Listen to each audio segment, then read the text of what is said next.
नमस्कार दोस्तों, स्वागत है एक बार फिर से आपका हमारे चैनल पर। आज हम प्लांट हार्मोन्स यानी पादप हार्मोन्स के विषय में पढ़ने वाले हैं। अब तक हमने plant morphology, plant reproduction and photosynthesis in सब चीज़ों के बारे में पढ़ा और प्लांट क्लासिफिकेशन इन सब चीज़ों के बारे में पढ़ा। अब हम उसी श्रेणी में आगे बढ़ते हुए प्लांट हार्मोन्स यानी पादप हार्मोन्स के विषय में पढ़ेंगे। अब पादप हार्मोन्स के विषय में जानते हुए सबसे पहले हम ये समझते हैं कि हार्मोन्स होते क्या हैं। हार्मोन्स चाहे वह पादप में हो या जंतुओं में हो, दोनों का कार्य एक ही होता है, या कह सकते हैं कि हार्मोन्स का कार्य यह होता है कि वह पादप व जंतुओं दोनों में उत्प्रेरक या मंदक इन सब का कार्य करते हैं। अब उत्प्रेरक और मंदक की संज्ञा हमने दी, तो ये क्या होते हैं? उत्प्रेरक वह होते हैं जो किसी भी क्रिया की गति को बढ़ा देते हैं, और मंदक वह होते हैं जो किसी भी क्रिया की गति को घटा देते हैं। उत्प्रेरक जिनको हम कैटालिस्ट भी कहते हैं, ठीक है। तो पादप हार्मोन्स क्या होते हैं? तो हार्मोन्स होते हैं जो किसी भी, या पादप हार्मोन्स की बात करें तो पादपों में जो भी जैविक क्रियाएं होती हैं उनकी गति को बढ़ा देना ही पादप हार्मोन का कार्य होता है, और उनकी गति को घटा देना या उनको रोक देना भी क्या होता है? पादप हार्मोन्स का कार्य होता है। एक तरह से वह उत्प्रेरक व मंदक दोनों प्रकार के कार्य करते हैं। अब समस्त पादप हार्मोन्स को हम टोटल पादप हार्मोन्स कितने हमारे 7 भागों में है। कौन कौन से हैं? पहला ऑक्सिन है, जिब्रेलिन है, साइटोकाइनिन है, एब्सिसिक एसिड है, एथिलीन है, फ्लोरेजेंस एंड ट्राउमेटिन है। अब इन 7 हार्मोन्स में कैसे कैसे हार्मोन्स होते हैं? एक वृद्धि रोधक होंगे और एक वृद्धि प्रवर्धक होंगे। वृद्धि प्रवर्धक मतलब जो वृद्धि को बढ़ाते हो, और वृद्धि रोधक मतलब जो वृद्धि को रोकते हो, ठीक है। कौन कौन से हैं? Auxin, gibberellin, cytokinin, abscisic acid, ethylene, florigens and traumatin. अब इनके बारे में एक एक करके समझते हैं। चलिए, सबसे पहले हमारा क्या है? ऑक्सिन्स। ऑक्सिन्स की खोज सर्वप्रथम 1880 ईस्वी में किसने की थी? सर्वप्रथम 1880 ईस्वी में चार्ल्स डार्विन ने की थी। चार्ल्स डार्विन जो जैव विकास जिन्होंने थ्योरी दी थी उसकी, वही है चार्ल्स डार्विन। उन्होंने सर्वप्रथम 1880 में ऑक्सिन्स की खोज की थी। यह सबसे प्रथम खोजा जाने वाला हार्मोन है, यानी सबसे पहले खोज किस हार्मोन की गई? अगर आपसे पूछा जाए तो हम क्या जवाब देंगे? जवाब देंगे ऑक्सिन्स की, ठीक है। यह पौधों के शीर्ष भाग में पाया जाता है, ठीक है। कहाँ पाया जाता है? यह पौधों के शीर्ष भाग में पाया जाता है, और उसी के कारण क्या होती है? पौधों के ऊपरी भाग की वृद्धि होती है। अब यह पौधों के शीर्ष भाग में पाया जाता है, इस कारण पौधे क्या करते हैं? अधिक लंबे होते हैं, ठीक है। जो पौधे अधिक लंबे होते होंगे, देखेंगे आप, उनमें क्या होती है? झाड़ियां वगैरह कम होती हैं। तो यह क्या करता है? जो उनके विलगन होते हैं उनको रोकता है, पत्तियों का। देखिए विलगन क्या होता है?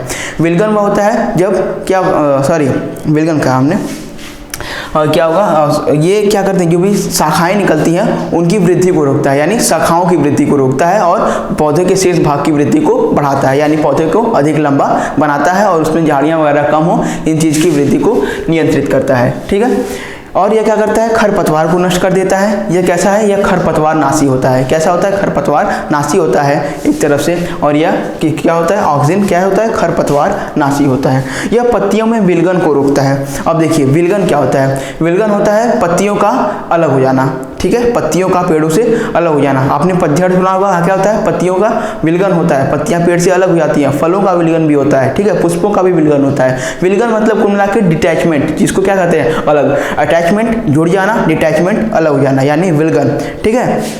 तो यह पत्तियों में विलगन को रोकता है, यानी पेड़ से जो पत्तियां अलग हो जाती हैं किसी कमी की वजह से, तो वह क्या करता है? ऑक्सिन क्या करता है? उसी चीज को रोकता है, ठीक है।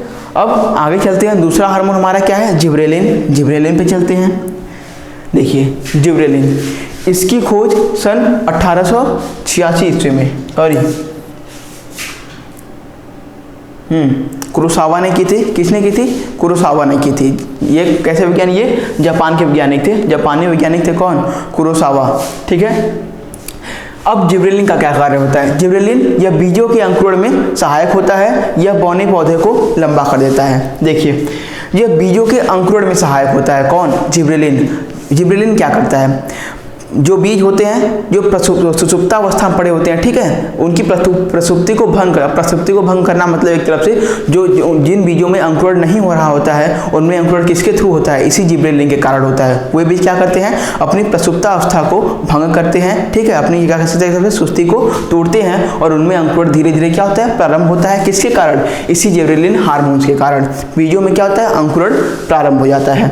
यह बौने पौधे को लंबा कर देता है, या जो पौधे बौने होते हैं छोटे होते होते हैं उनको क्या करता है, लंबा कर देता है या बड़ा कर देता है।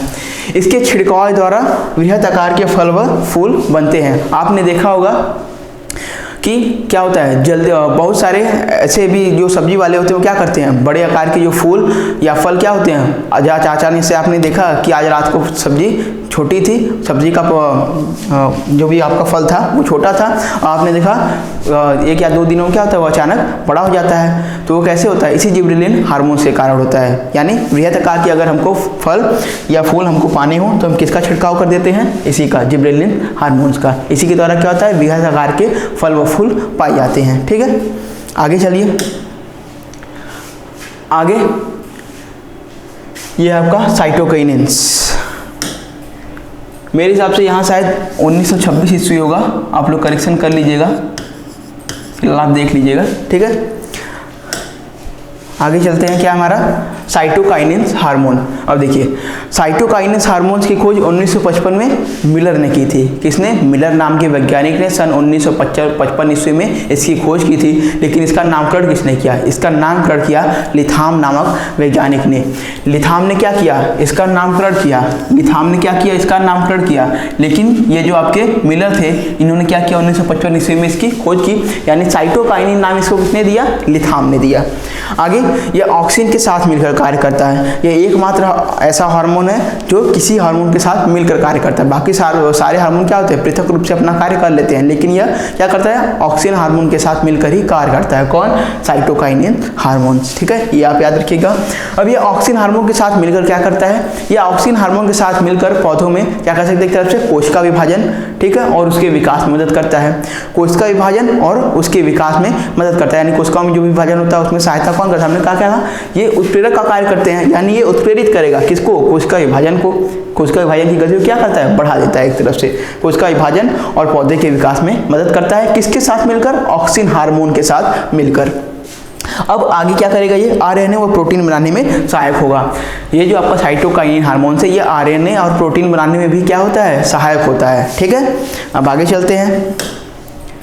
आगे हमारा हार्मोन है एब्सिसिक एसिड। अब देखिए, एब्सिसिक एसिड, इसकी खोज सर्वप्रथम कांस एवं एडिकोट नामक वैज्ञानिक ने की थी। ठीक है, कांस एवं एडिकोट नामक वैज्ञानिक ने की थी। बाद में इसकी खोज किसने की, फिर से वेयरिंग नामक वैज्ञानिक ने। इसकी खोज बाद में फिर किसने की, वेयरिंग नामक वैज्ञानिक ने। सर्वप्रथम किसने किया, कांस एवं एडिकोट नामक वैज्ञानिक ने, लेकिन बाद में किसने की, वेयरिंग नामक वैज्ञानिक ने। अब कांस एवं एडिकोट ने कब की थी, 1961-65। ठीक है, कब, 1961-65 में। उसके बाद किसने खोज की, इसकी वेयरिंग ने, किसकी, एब्सिसिक एसिड की। यह कैसा हार्मोन है, यह वृद्धि रोधक हार्मोन है। हमने आपको बताया, अब तक आपने जिस हार्मोन पढ़े चारों, वो कैसे थे, तीनों, ये सब थे वृद्धि प्रवर्धक, यानी वृद्धि को बढ़ाने वाले। लेकिन ये कैसा है, यह वृद्धि रोधक है। अब जितने भी इसके कार्य होंगे सब वृद्धि प्रवर्धक हार्मोन्स के अपोजिट होंगे। देखिए, यह वृद्धि रोधक हार्मोन है, यह बीजों की सुषुप्ता अवस्था में रखता है। अभी आपने पीछे देखा, जिबरेलिन हार्मोन क्या कर रहा था, वह कर रहा था बीजों की सुषुप्ता अवस्था को भंग करके उनमें क्या कर रहा था, अंकुरण ला रहा था। अब ये क्या करेगा, एब्सिसिक एसिड, क्योंकि ये वृद्धि रोधक हार्मोन है तो ये सुषुप्ता अवस्था में ही रखेगा। ठीक है, बीजों में जल्दी अंकुरण नहीं होने देगा, क्योंकि दोनों जरूरी है, बीजों में अंकुरण होना भी जरूरी है, और कभी कभी क्या होता है, बीज तेजी से अंकुरित होने लगते हैं, या हमने रखा बीज में अंकुरण आ गया, तो उनको भी तो रोकना जरूरी है। दोनों चीजें होनी चाहिए। अगर सारे बीजों में अंकुरण हो जाएगा तो फिर हम उनका उपयोग आगे कैसे कर पाएंगे, नहीं कर पाएंगे। ठीक है, तो उनको अंकुरण से रोकना भी जरूरी है, और उनमें अंकुरण होना भी या लाना भी क्या होता है, जरूरी होता है। इसलिए दोनों तरह के हार्मोन पाए जाते हैं। यह पत्तियों के विलगन में मुख्य भूमिका निभाता है। अभी आपने देखा पीछे क्या हुआ, पत्तियों के विलगन को रोका कौन, ऑक्सिन हार्मोन। अब वह पत्तियों के विलगन को, यानी पत्तियों को अलग होने से रोक रहा है, लेकिन एब्सिसिक एसिड क्या करेगा, पत्तियों के विलगन में मुख्य भूमिका निभाएगा। ऐसा क्यों, देखिए आपने क्या देखा कि पत्तियां अगर किसी समय पर, जब समय ना हो, जैसे पतझड़ के मौसम में क्या होता है, अलग होना जरूरी होता है। पत्तियां, पौधे अपनी पत्तियां गिराते हैं और फिर से क्या होता है, उनमें नई पत्तियां आती हैं। तो उस समय क्या होता है, पौधे की पत्तियां गिराना तो आवश्यक होता है, लेकिन अगर हम दूसरे मौसम की बात करें तो वहाँ पर पत्तियों की गिरना आवश्यक नहीं होता है। तो उस कंडीशन में क्या करेगा, तो ऑक्सीजन का भी होना जरूरी है और इसका भी होना जरूरी है, यानी पत्तियों का गिरना भी जरूरी है। इसलिए पत्तियों के विलगन में मुख्य भूमिका निभाना किसका कार्य है? एब्सिसिक एसिड का। क्या करेगा? पत्तियों के विलगन में मुख्य भूमिका निभाएगा। लेकिन दूसरे हाथ पर अगर हम देखें तो ऑक्सिन एसिड का भी होना जरूरी है, यानी ये तो है नहीं कि कभी पत्तियां झड़ जाएं, तो इसलिए उनको भी झड़ने से रोकने के लिए किसका कार्य होता है? ऑक्सिन हार्मोन्स का। ठीक है, दोनों चीज़ें जरूरी हैं, पत्तियों का झड़ना भी जरूरी है, पत्तियों को झड़ने से रोकना भी जरूरी है, बीजों का अंकुरण भी जरूरी है और बीजों को अंकुरित होने से रोकना भी जरूरी है। ठीक है, दोनों भी होना चाहिए। आगे बात करें, क्या आता है? एथिलीन। ठीक है, एथिलीन आएगा। एथिलीन का नाम आपने सुना होगा। यह क्या होती है? यह गैस होती है। लेकिन अब देखिए क्या हो रहा है, 1962 ईस्वी में बर्ग नाम के वैज्ञानिक थे, इन्होंने इसको हार्मोन के रूप में देखा। है तो ये गैस ही, लेकिन कैसे ही रूप में? हार्मोन के रूप में भी पौधों में पाई जाती है। कौन सी? Ethylene gas. ठीक है, अब यह एक गैसीय अवस्था में पाई जाती है, यानी अब तक सारे हार्मोन देखे वो गैसीय अवस्था में थे नहीं, यह एकमात्र ऐसी हार्मोन है जो गैसीय अवस्था में पाई जाती है। ठीक है, ये एकमात्र ऐसा हार्मोन है जो गैसीय अवस्था में पाया जाएगा। कौन है? एथिलीन। इसकी खोज कब की गई? 1962 में बर्ग द्वारा की गई। अब ये थी तो पहले भी, लेकिन पहले किस रूप में जानी जाती थी? गैस के रूप में ही जानी जाती थी, लेकिन 1962 में बर्ग ने इसको हार्मोन के रूप में भी खोज दिया। यह फलों को पकाने में सहायक होती है। एथिलीन, फल पेड़ों पर पक जाते हैं, आपने देखा होगा, तो वह किसके कारण पकते हैं? इसी एथिलीन गैस के कारण पकते हैं। ठीक है, एथिलीन गैस के कारण फल जो हैं वो पौधों में लगे हुए पक जाते हैं। लेकिन आपने देखा होगा क्या कि हम क्या करते हैं? फलों को तोड़कर अपने घर पर रखकर टोकरी वगैरह हम पका देते हैं। ये भी तो होता है, फल जो है पेड़ों के अलावा भी तो पक सकते हैं, अलग से हम रखते हैं एक कमरे वगैरह में, वहाँ पे भी हम पका देते हैं। कैसे पका देते हैं? वह होता है एथीन गैस के कारण। ठीक है, किसके कारण? एथीन गैस के कारण, जिसको हम C2H2 भी कहते हैं। यह क्या है? यह है एथिलीन। ठीक है, यह क्या है आपका? यह है आपका एथिलीन। यह क्या है? अभी जो हम देख रहे हैं ये क्या है?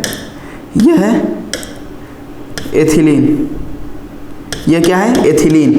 इसको हम लिखते हैं C2H4 से। लेकिन अब यह क्या कर रहा है? जब फल पेड़ों में लगे हुए हैं तो उनको पकाने का कार्य कौन करता है? एथिलीन। लेकिन जब फल को हम कच्चे पर क्या कर ले? तोड़कर अलग रख दें, अब उनको हमें पकाना है तो उसके थ्रू पकाएंगे, उसको हम पकाएंगे एथीन के। ठीक है, किसके थ्रू? एथीन के थ्रू, जिसको हम क्या लिखते हैं? C2H2 भी लिखते हैं। ठीक है, अब ये C2H2 कैसे मिलता है? C2H2 आपने सुना था कि कार्बाइड डाल के हमने आम को पका दिया, कार्बाइड डाल के किसी चीज को पका दिया, तो वही कार्बाइड क्या करता है? एथीन गैस की उत्पत्ति करता है। कार्बाइड क्या होता है? Calcium carbide CaC2। उसमें हम जब हल्की नमी या पानी डाल देते हैं तो उसके कारण क्या होता है? उसी के कारण आपकी एथीन गैस निकलती है, C2H2 निकलती है, जिसके कारण क्या होता है? हमारे फल पक जाते हैं। ठीक है, और पेड़ों में अगर पकने की बात हो तो एथिलीन के कारण।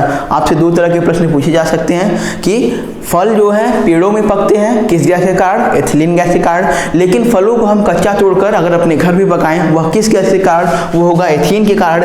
या पूछ सकता है किसके कारण? कार्बाइड के कारण, कैल्शियम कार्बाइड के कारण। ठीक है, आगे यह पत्तियों, पुष्पों, फलों तथा फलों की विलगन को प्रेरित करता है। अब फल तो पक गया, लेकिन वो क्या करेगा? पेड़ में तो लगा नहीं रहेगा, गिरना भी उसका आवश्यक है, तो यह क्या करता है? विलगन को भी प्रेरित करेगा। यानी फल अगर पक गए तो उनको गिराने का भी कार्य कौन करेगा? या एथिलीन हार्मोन भी करेगा।